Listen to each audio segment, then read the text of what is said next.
여러분, 하나님은 기쁜 소식, 굿뉴스를 어떤 방법으로 하나님의 백성들에게 전하였나요? 가장 낮은 곳, 가장 낮은 사람들을 통해 큰 기쁨의 소식을 전하셨습니다. 예수님은 가장 낮은 곳, 말국간에서 탄생하시고 그 전한 방법도 권력 있는 왕이나 종교 지도자가 아닌 당시 가장 낮은 신분의 목자들에게 먼저 전하였다는 사실입니다. 하나님은 세상의 기준과 반대되는 겸손하고 낮은 곳에서 일하셨습니다. 또한 예수님의 탄생은 모든 인류를 죄에서 구원하시는 하나님의 섭리임을 잊어서는 안 됩니다. 그리고 성탄의 진정한 기쁨은 예수님과의 관계에서 회복되는 것임을 믿으시길 바랍니다.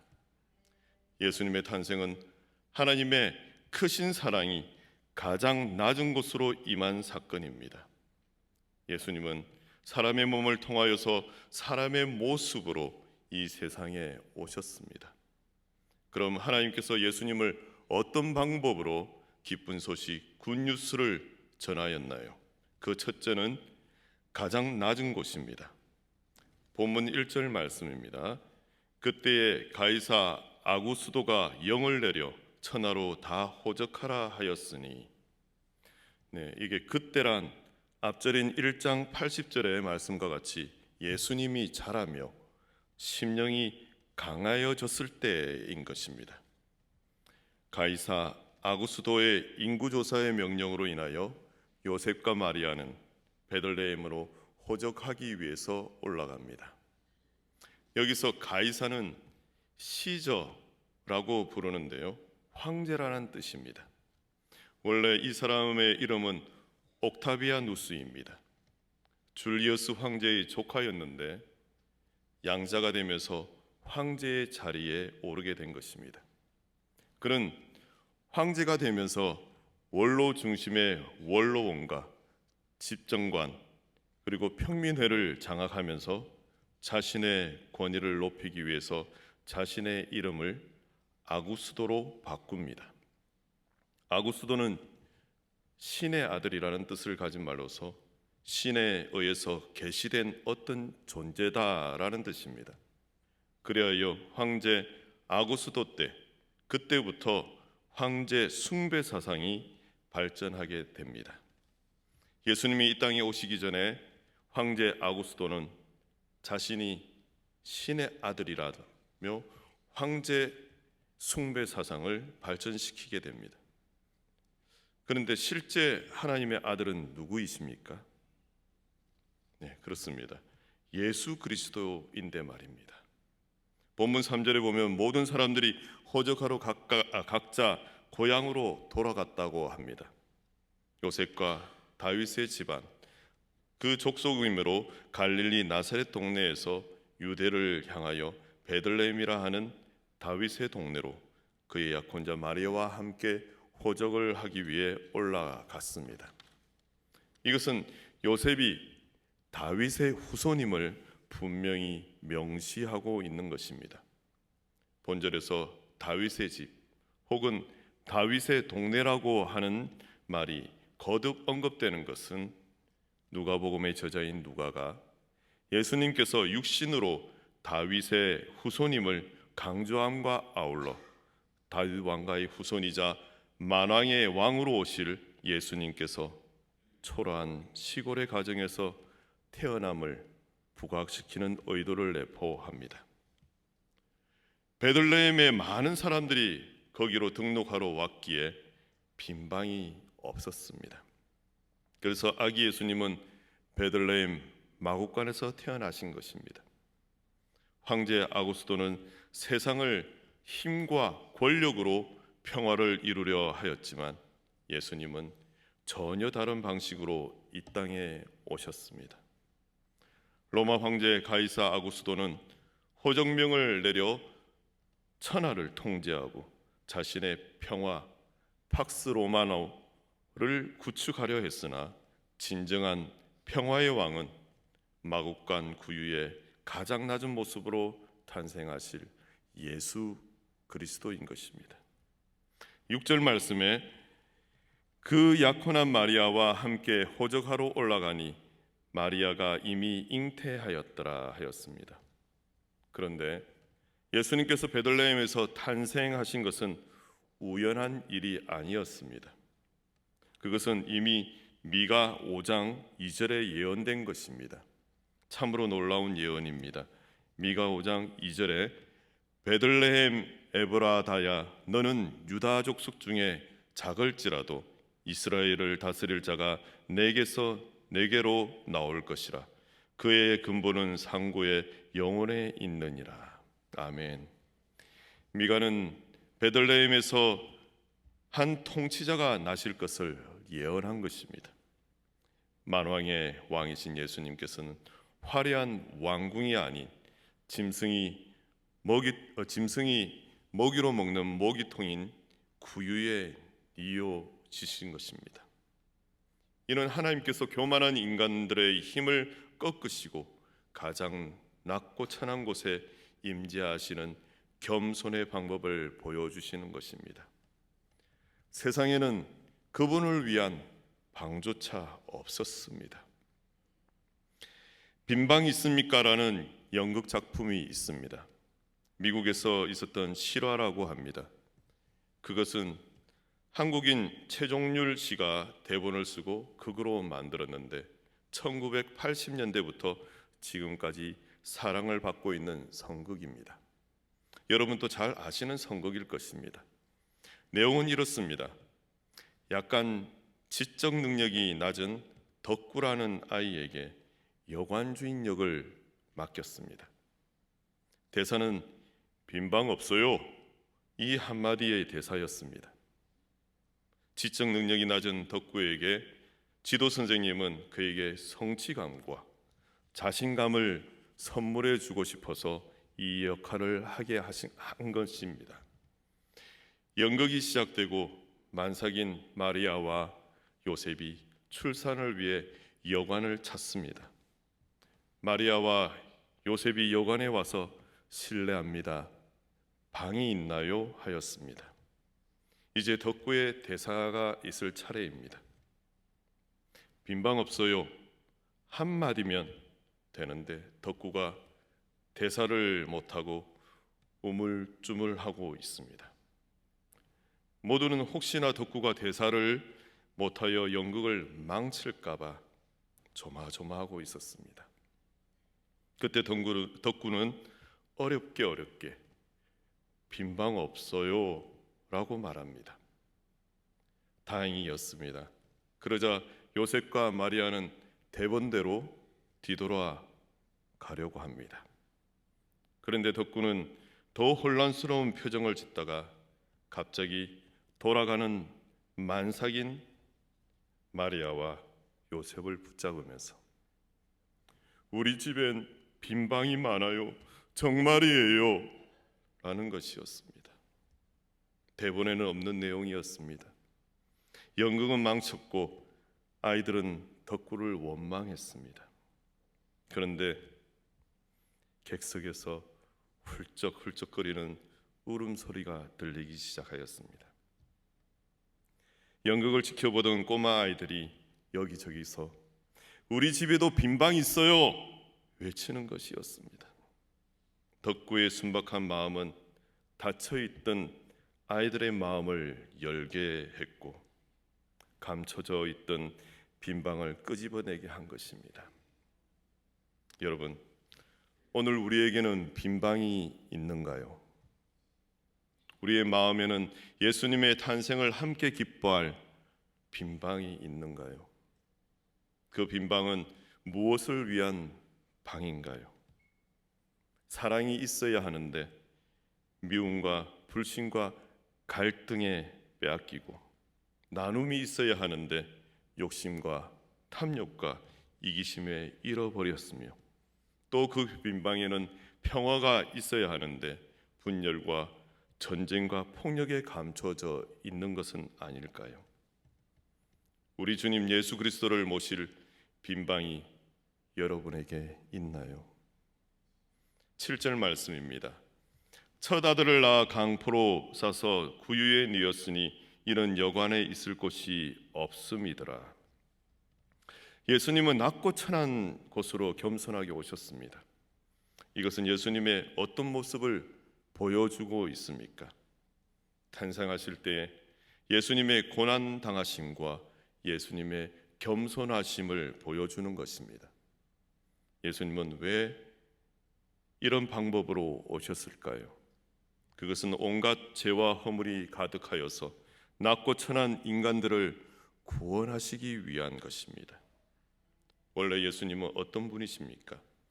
예수님에 대한 말씀은 빌립보서 2장 6절에서 8절 상반절에 잘 나와 있습니다. 함께 보도록 하겠습니다.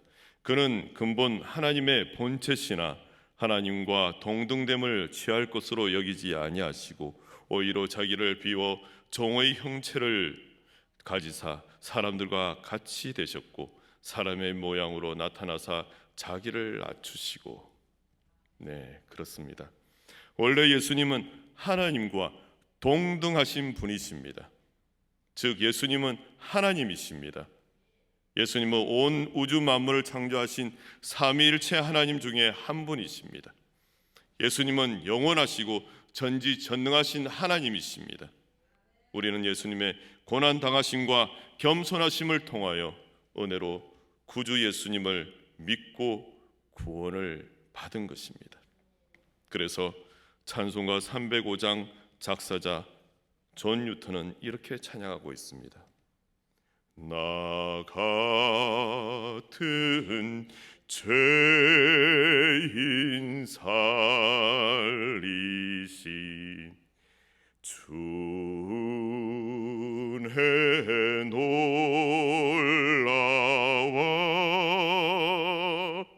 잃었던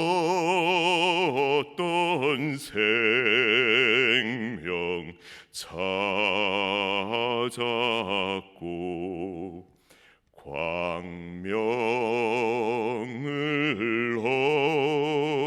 얻었네. 죄로 인해 죽을 수밖에 없는 우리를 주님의 은혜로 잃었던 생명을 찾았고 광명을 얻게 되었다는 고백의 찬양입니다. 세상은 권력과 명예를 가진 사람들을 중요하게 여기지만 하나님은 가장 연약하고 낮은 자들을 통해 하나님의 방법으로 계획을 이루시는 분이십니다. 그러면 두 번째로 우리에게 예수님을 전하신 하나님의 방법은 무엇입니까? 그 두 번째는 가장 낮은 사람들입니다. 가장 낮은 사람들을 통해서 복음의 소식은 권세자나 종교 지도자가 아닌 사회적으로 가장 낮은 곳에 있던 목자들에게 먼저 임했습니다. 하나님은 사람들의 교만을 꺾으시고 낮아지는 자를 높이십니다. 예수님의 탄생은 죄인된 인류를 구원하기 위한 하나님의 놀라운 사랑의 시작입니다. 이것은 신분을 막론하고 모두에게 기쁜 소식인 것입니다. 예수님은 구원자가 되시기 위해 많은 사람들을 대속하는 죽음의 길을 택하셨습니다. 이 기쁜 소식을 믿고 받아들이는 모든 이들에게 평화와 하늘의 영광이 임합니다. 믿으시기를 바랍니다. 기쁨이 없나요? 예수님과 친밀한 관계가 회복되어야 합니다. 하나님이 우리를 낮고 연약한 상태에서 구원하셨듯이 우리도 세상에서 소외되고 낮은 곳에 있는 사람들에게 긍휼을 베풀어야 할 것입니다. 예수님께서 낮아지신 것처럼 우리도 하나님의 뜻에 순종하는 삶을 살아야 할 것입니다. 메시아의 탄생 소식은 당시 사회에서 비천한 직업으로 여겨졌던 양을 치는 목자에게 가장 먼저 전해졌습니다.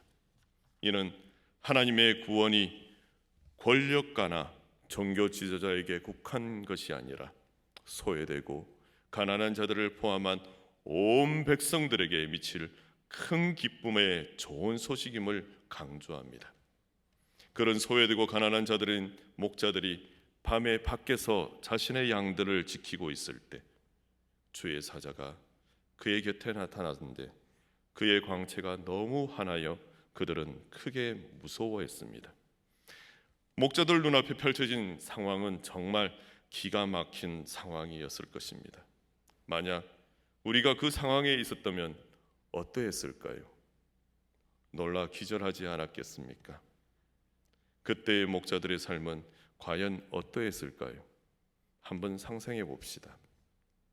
양들에게 풀을 먹이며 먼 길을 오가는 목자들, 때론 초원을 숙소 삼아 잠을 청해 했을 것입니다. 부모를 떠나 가족을 떠나 양들과 함께 여행하다 보면 하늘의 별들이 친구가 되고 또 어린 시절에 들었던 옛날 이야기를 떠올렸을 것입니다. 목동이었던 다윗이 골리앗을 이긴 사건이나 그리고 부모님이 이야기해 주신 메시아에 관한 이야기 등등. 그런데 오늘 이 목자들 앞에 그들 눈앞에 나타난 천사가 이렇게 말합니다. 10절에서 12절 말씀인데요. 천사가 이르되 무서워하지 말라. 보라, 내가 온 백성에게 미칠 큰 기쁨의 좋은 소식을 너에게 전하노라. 오늘 다윗의 동네에 너희를 위하여 구주가 나셨으니 곧 그리스도 주시니라. 너희가 가서 강포에 쌓여 구유의 뒤에 있는 아이를 보리니 이것이 너에게 표적이니라 하더니. 아멘. 그들은 어렸을 때 부모에게 들었던 메시아의 이야기가 생각났을 것입니다. 그리고 천사들이 하나님을 찬양합니다. 본문 14절 말씀입니다. 우리 함께 읽어볼까요? 지극히 높은 곳에서는 하나님께 영광이요 땅에서는 하나님이 기뻐하신 사람들 중에 평화로다 하니라. 아멘. 이 평화는 로마가 힘으로 강요한 일시적인 평화가 아닙니다. 하나님과의 관계 회복을 통해 주어지는 근본적이고 영원한 평화인 것입니다. 하나님의 방법은 세상의 논리와 반대가 됩니다. 힘이 아닌 겸손, 높은 곳이 아닌 낮은 곳, 권력자가 아닌 소외된 자를 택하셨습니다. 예수님은 겸손과 섬김으로 가장 낮은 말구 위에 나셨습니다. 세상 권력자들과 같이 군림하기 위해 이 땅에 오신 것이 아니라 섬기기 위해 오신 것입니다. 여러분, 최고의 섬김인 죄로 인해 죽을 수밖에 없는 우리를 구원하기 위해 이 땅에 오신 것입니다.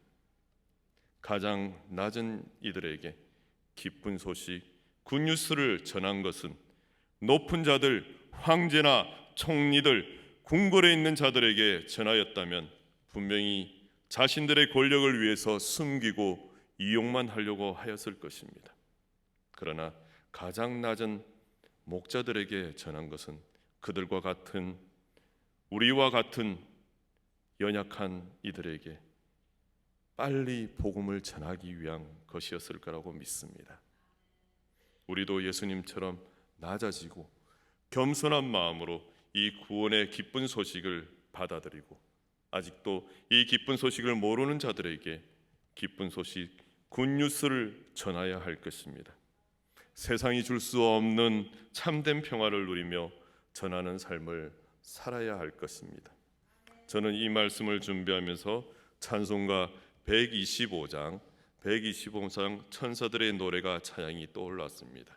우리 함께 가사를 묵상하면서 1절부터 4절까지 부르시는데 후렴은 4절만 부르도록 하겠습니다.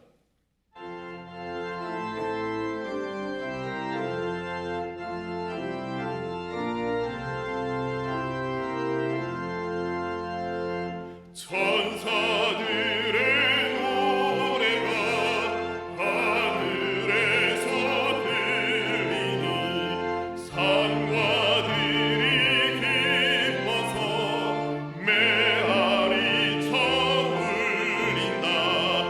한밤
아멘. 우리 모두 예수 앞에 찬양드리며 예수님의 이름을 높여드리는 귀한 성탄절을 맞이하는 저와 여러분이 되시기를 주님의 이름으로 간절히 소망하며 축원합니다.